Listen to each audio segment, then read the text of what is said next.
Hello, and welcome to another episode of the Cutting Edge Figure Skating Podcast. My name is Kim Dunaway, and in this episode, I'll be covering the ice dance event at the 2025 Cup of China. This event was no shortage of storylines, just like we're used to seeing in ice dance. But first, we got to start talking about Caroline Green and Michael Parsons, who unfortunately had to withdraw.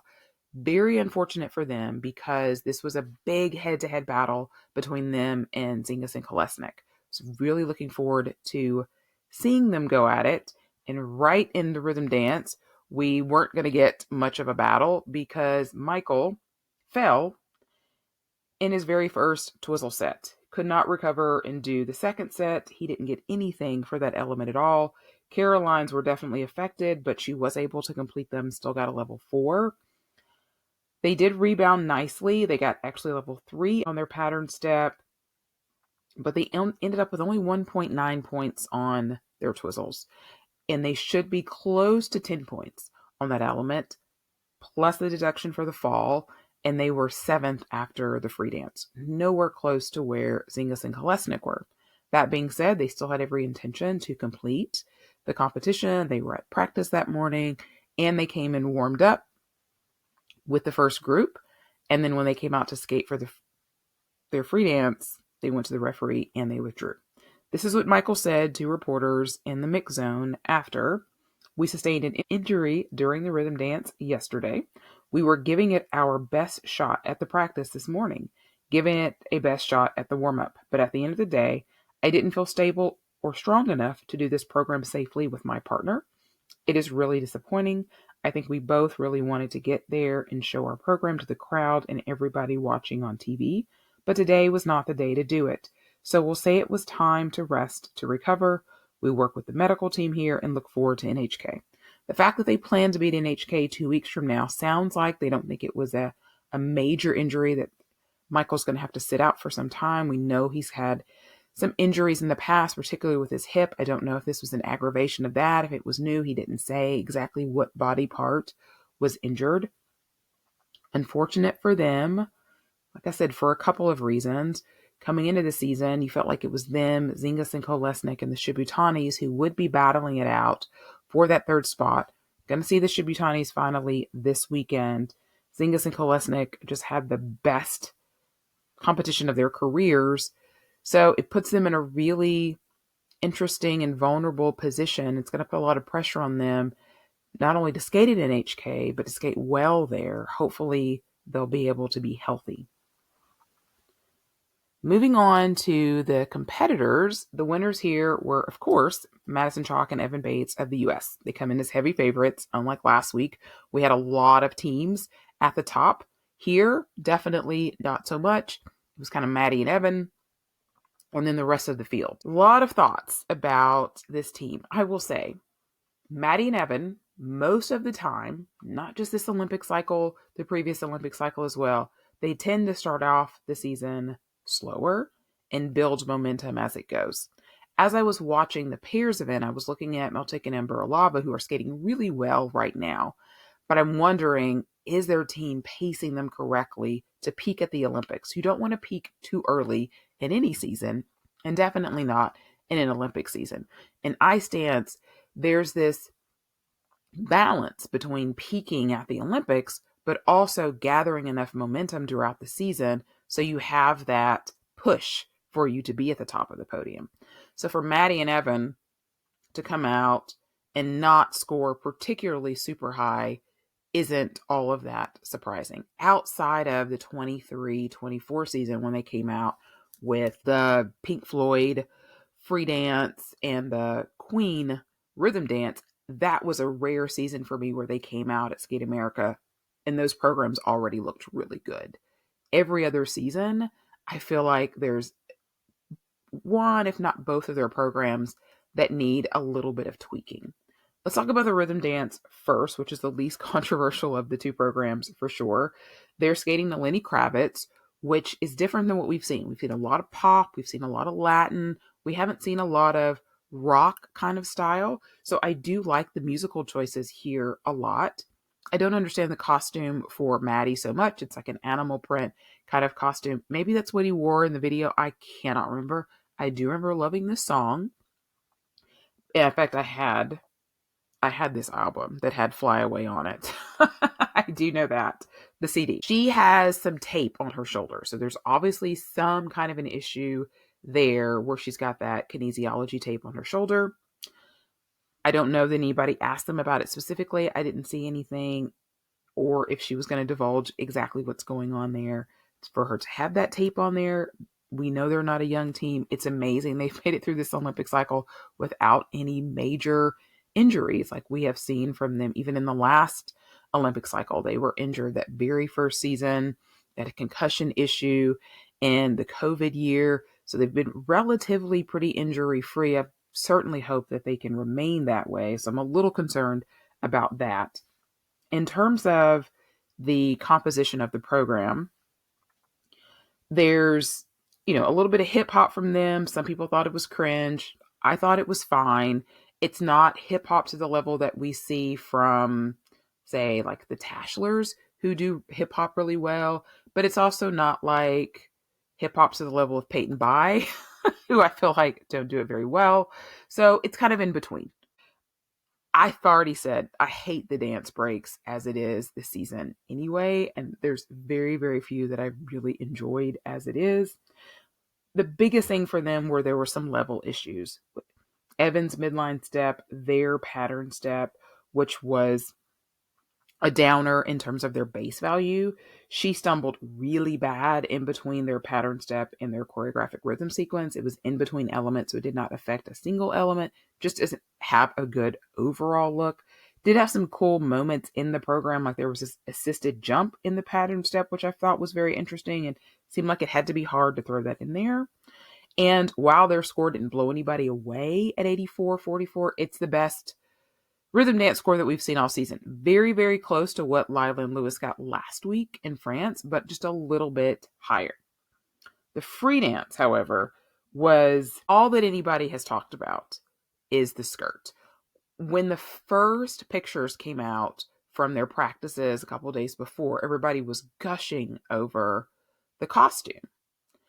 And when she came out there for the free dance, my thought was, oh my gosh, that costume looks like an accident waiting to happen. The skirt is so long. We've just seen this so many times. Like Laurence and her former partner did a flamenco routine in the first year of the Olympic quad. She had this really long skirt and it became an issue. I think it was at nationals. They had some kind of an issue. I remember Caitlin Hawaii and John Luke Baker in the last Olympic cycle did this weird flamenco to like Beethoven's Fifth. It didn't work as a program at all. Again, she had this really, really long skirt. The Mraz checks. She had this really, really long skirt. And it just seems like, and she had an issue at least one, if not two different competitions. And it just seems like it's going to be an issue at some point. So like, why tempt fate? It's a beautiful costume. Very interesting take on a flamenco.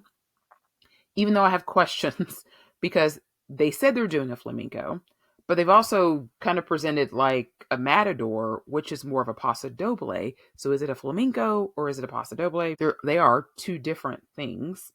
They're using painted black, which I think is a very unique way to use it as a flamenco. I do think it works for that purpose.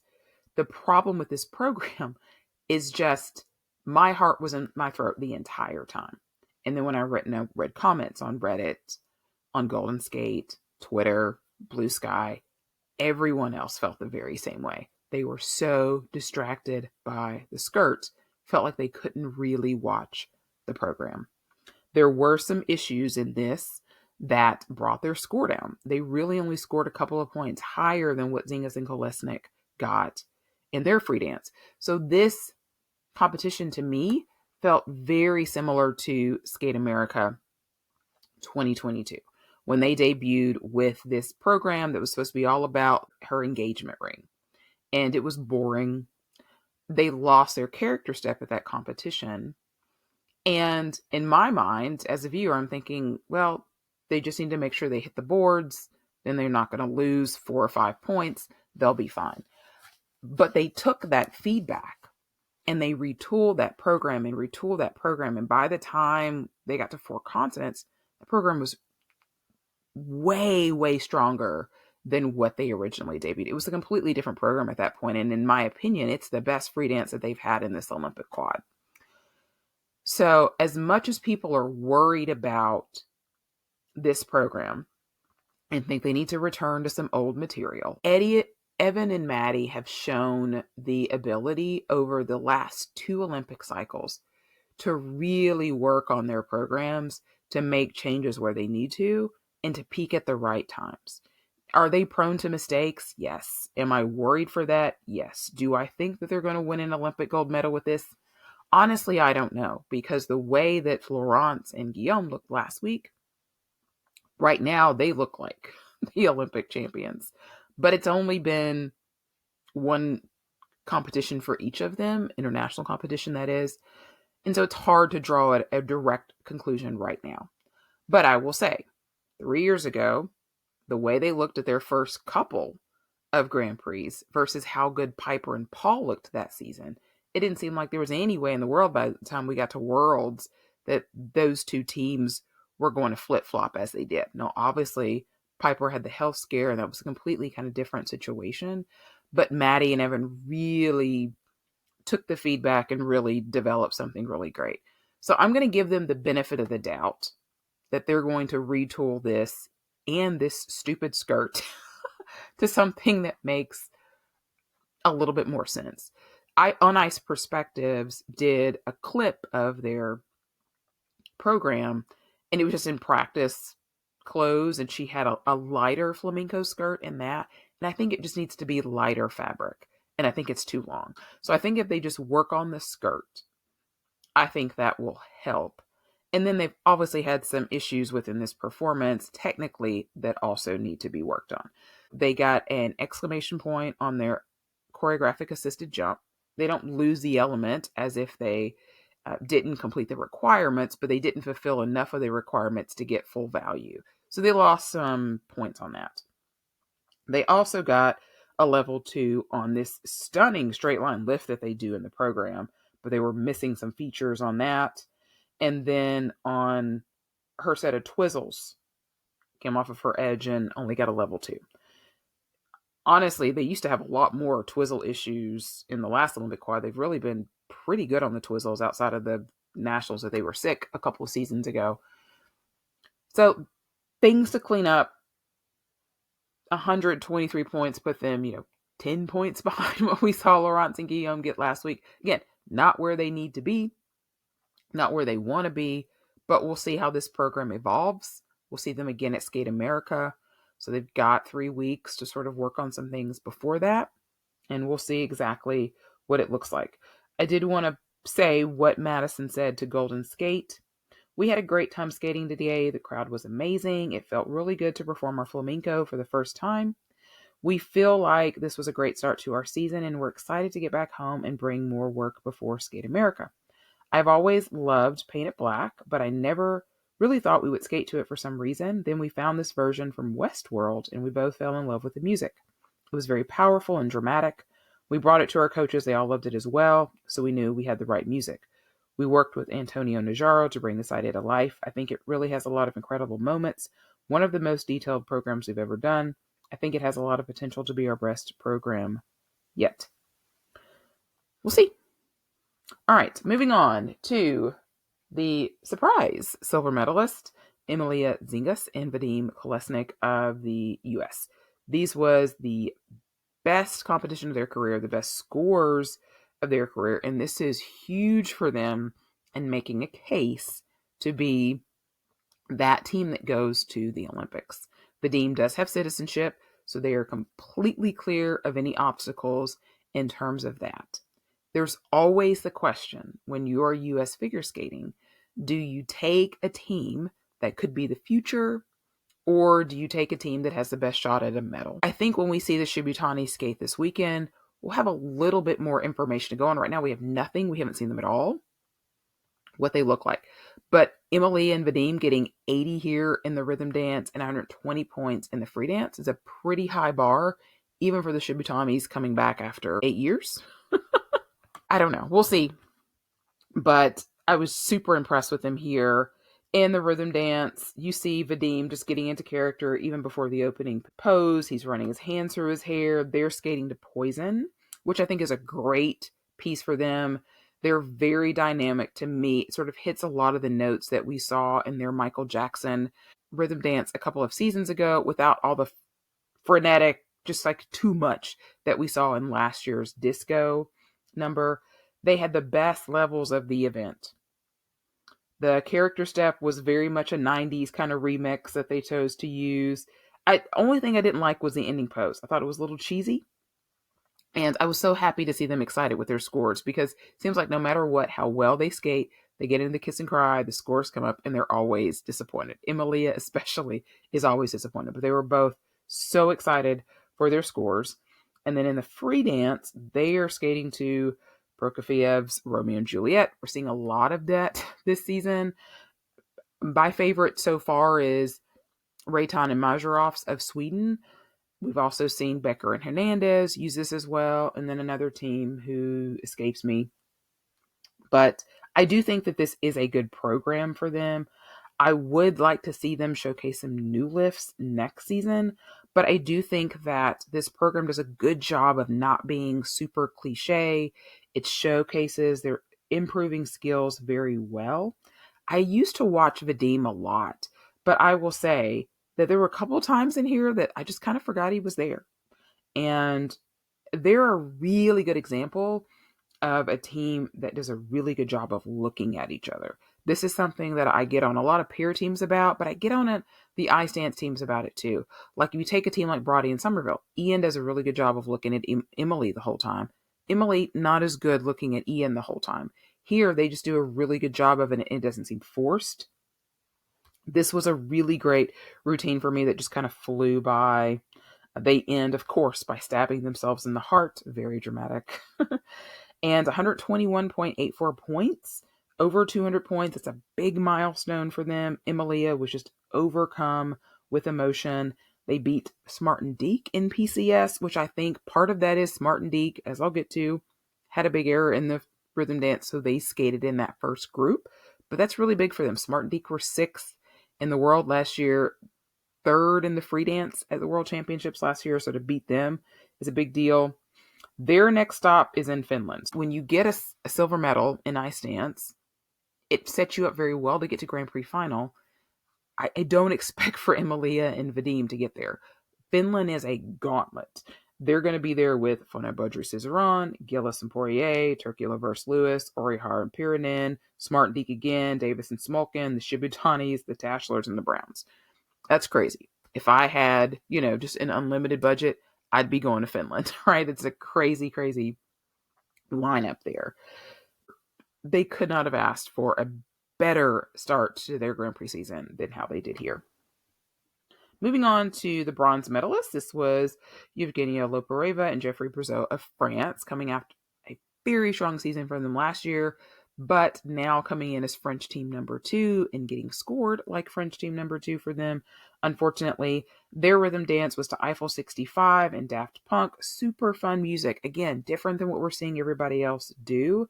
They had some level issues, especially in their midline step and their pattern step. They were noticeably disappointed in their scores in the rhythm dance.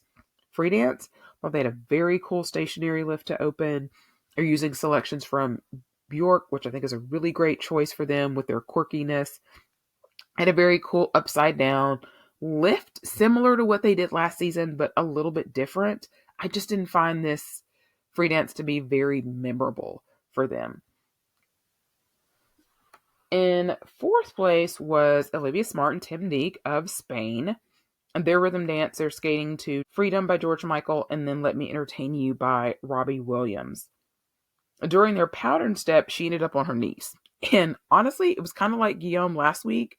It looked like it was part of the choreography, but you were not supposed to be on your knees in the pattern step. And in fact, they called it a level 1 with minimal GOE. When they did it, they didn't put negative GOE on it at the time in the little box, but it later was ruled that she fell. And there are times like this that I really miss Mark Henready because I just don't think that Chris Horace really catches all of these things. In fact, he doesn't like Mark does, who really just, he really watches these teams in practice, and it's like he knows exactly what's kind of coming. And he was a nice dancer. This is really his specialty. So definitely miss him in times like this. Their tech score went from a 39.53 to a 35.41. He did say during the replay that they slipped, but he just didn't say anything during the program. So cost them at least 5 points plus the fall deduction. So they found themselves way down in the standings from what you were expecting, because coming into this event, pretty much everybody had put them in as the silver medalist just based upon the lineup here. And they found themselves coming from behind. In the free dance, they came out with new costumes. They're similar to last year's look, but different enough. A little bit of sparkle on hers this year. Her skirt also is rather long, but notice how it's light and it has a couple of splits, different than that skirt that we saw from Maddie. I don't think that Dune Part 2 is as good as last year. I think partly because some of the nuance of it is gone, but it's still a very strong program, and I loved the ending pose.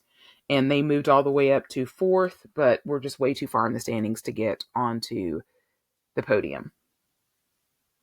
In 5th place was Lemon Kwan, which was a little bit of a surprise to me. I expect them to be a little bit further down in the standings based upon who else was here. In their rhythm dance, they were skating to Men in Black. And minor nitpick, but she doesn't have any white in her costume. And the Men in Black, they would be in suits, white shirts, black pants, black jacket. So I just feel like it's missing white. So it was just a little weird to me. They are also using Getting Jiggy with It. I thought they were really good. They were clean, good score for them, very close to their personal best. Their free dance, they're skating to Adagio for strings. I feel like it channels their Umbrellas of Cherbourg program a little bit. He's in a military outfit. It's very emotional. And again, good scores for them here to finish in the top 5. Granted, Gray and Parsons did withdraw, but I don't know that they would have been able to leapfrog Lemon Kwan here anyway. Really great for them. Not so great for the 6th place finishers here, and that was Louisia Desmauget and Theo Lemercier of France. Their rhythm dance are still skating to this awful cover of Scrubs. They have not bothered to change their lyrics. This is the 3rd time I've seen this rhythm dance. I did think that they looked really confident in it, especially Louisia.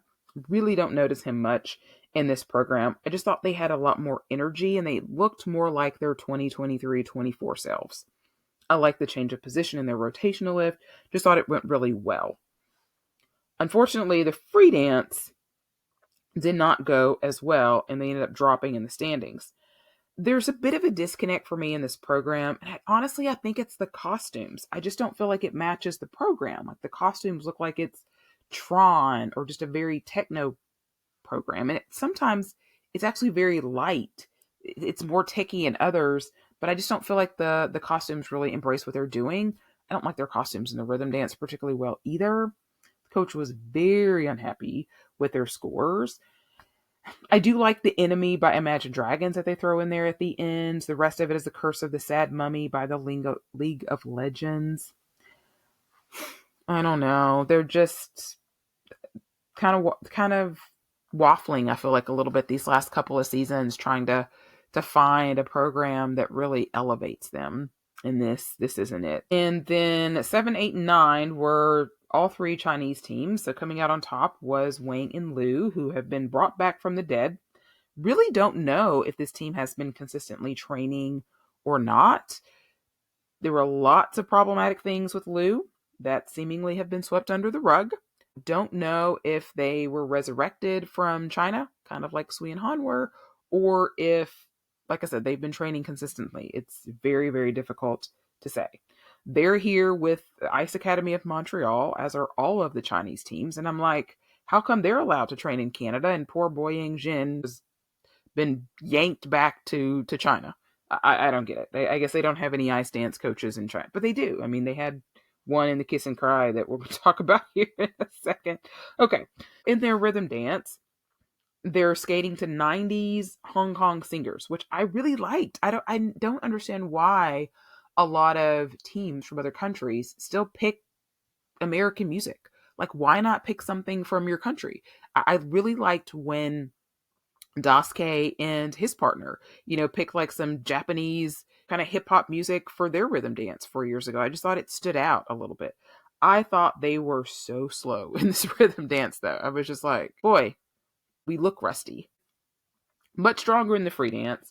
They're doing the same Batman free dance that we saw from them the last time that they were skating together. It's a mixture of Batman music from the Christian Bale and Robert Pattinson films. Starts off really cool. They have a lot of great moves for like a highlight reel, and they're definitely the strongest of the teams from China as far as the free dances go. But it's clear that their best years are really behind them. And there's also just kind of an ick factor with this team as well, just based upon some of the stuff that have gone on with him. All right, moving on to 8th place, we have Ren and Jing.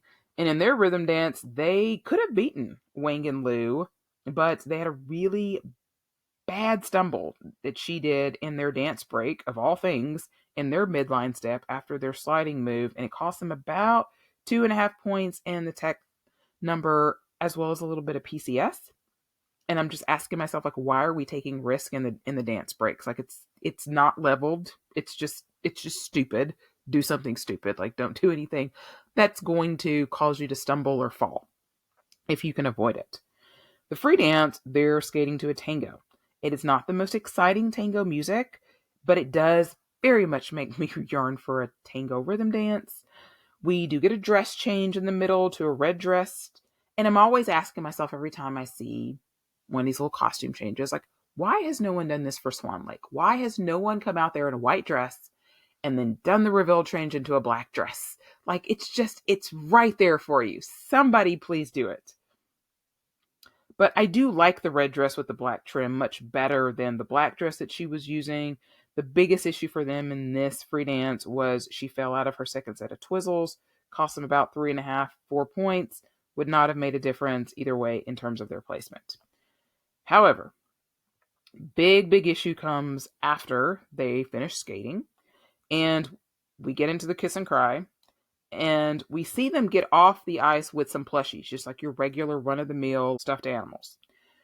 However, when they stop showing the replays and we go to them sitting in the kiss and cry with Romaine and their Chinese coach, Zhu Jing, they have a large plushie of a DF-61, which is a Chinese missile that was just unveiled last month, and it was marketed that it can hit targets in the US within 20 minutes. And they're just like waving it around. And this is so problematic. It raised a lot of red flags with people immediately. And the ISU very quickly got on it today. Monday is when I'm recording this. Said that they are launching an investigation. I'm not going to come to the defense of the skaters. It's likely they had no idea if they're in Canada. And I mean, I didn't know anything about this nuclear missile either. It's likely they had no idea what it even was. Maybe they thought it was a rocket. I don't know. But whoever threw it out, I hope that Chinese officials, ISU officials can sort of figure out who brought it. Like, we cannot have pieces of war out like that. I mean, that's crazy. That's crazy. Like, we've literally banned skaters from Russia from showing up at rallies. And honestly, I can't say that this is really any different. Like I said, I'm not going to defend them. I don't know what they did or didn't know. It's just so problematic in so many ways. We'll see what comes of the investigation. I actually have video, if you're watching on YouTube, if you missed it, this is from The Guardian. They used basically the footage from the ISU, showing where they were literally just kind of like waving it around, him and the Chinese coach, mostly. I have no idea if Romaine, who was sitting in the kiss and cry at the same time, knew what was going on either. So, wild. All right. Moving on to Zhao and He, who were the third of the Chinese teams here. In the rhythm dance, they were skating to Rhythm of the Night and Be My Lover. Love her dress. It's very, very colorful. The weird thing for me in this was the last song that they used was Are You Ready for This, which sounded like something off of Jock Jams. Very well might have been. It just didn't match with the other two songs at all. It just kind of messed with the vibe for me. I thought they were slow. I thought that their moves were very simple, but I thought it was cute. Their free dance, they're skating to the Survivor cover by 2WEI.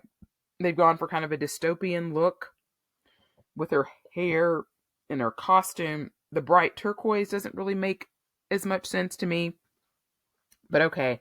They really use the boards for their character step. I thought too much, in my opinion, and the program just kind of came to a stop at that point. They fumbled the exit out of their spin. I thought the actual Survivor bits were the best. I thought the song in the middle was just dull, and they were quite a bit behind their other Chinese teammates. All right, so let's me give out my Pamchenko Award, and really could not think of anybody better to give it to than Zingas and Kolesnik. Coming out, getting their very first medal on the Grand Prix with career best scores. Just really fabulous skating from them. All right, let's preview Skate Canada a little bit, which I originally thought I was going to. I'm sad not to be going. Honestly, I thought it would be easier to get to Saskatoon than it would be to go to Lake Placid, but I was just too indecisive, and ultimately it turned out for the best. I had some family stuff come up that I have to deal with this coming weekend, which is probably going to make me a little bit behind getting recaps out for next week, but it's such a great lineup in all four disciplines that I'm bummed not to be there in person. But we have 3 Canadian teams, Gillis and Poirier, Laureats and Legac, and Lejeune and Legas. We have the Mraz Czechs. We've got Van Rensburg and Stefan of Germany, Reed and Ambrulevicius of Lithuania, Lemon Kwan, who are going back-to-back, and 3 American teams, Carrera and Ponomarenko, Nissette and Markaloff, and Brody in Somerville. 6 out of the 10 teams are from the U.S. and Canada. Could be an interesting battle between Lejeune and Legas and Carrera and Ponomarenko. Carrera and Ponomarenko came out on top last year at Worlds. Lejeune and Legas really did not have their best Worlds last year and are going to be looking to rebound. Of course, they're repeating their White Crow free dance from 3 seasons ago. That should definitely be your podium. Can Brody and Somerville rebound from their big mistake and from Grand Prix France? We shall see. And of course, Reed and Ambrulevicius are going to be looking to get on the podium as well. I think, all 3 of those teams could be really, really jumbled up together between, like I said, Lejeune, Legas, Carrera, and Ponomarenko, and Reed and Ambrulevicius. And if Carrera and Ponomarenko want to get to Grand Prix final, they really need to be on that second step. And same thing with Lejeune and Legas. If they want to get back to Grand Prix final, they really need a silver medal here. All right. So that completes my coverage of the ice dance event at Cup of China. Thank you so much for listening to the podcast. You can find me on all the socials at iSkate Podcast. You can also send me a line at thecuttingedgepod@gmail.com. And as always, feel free to leave a comment and let me know what were some of your favorite programs from this weekend and what do you think about Maddie's skirt. All right, guys. I'll have a good rest of your week.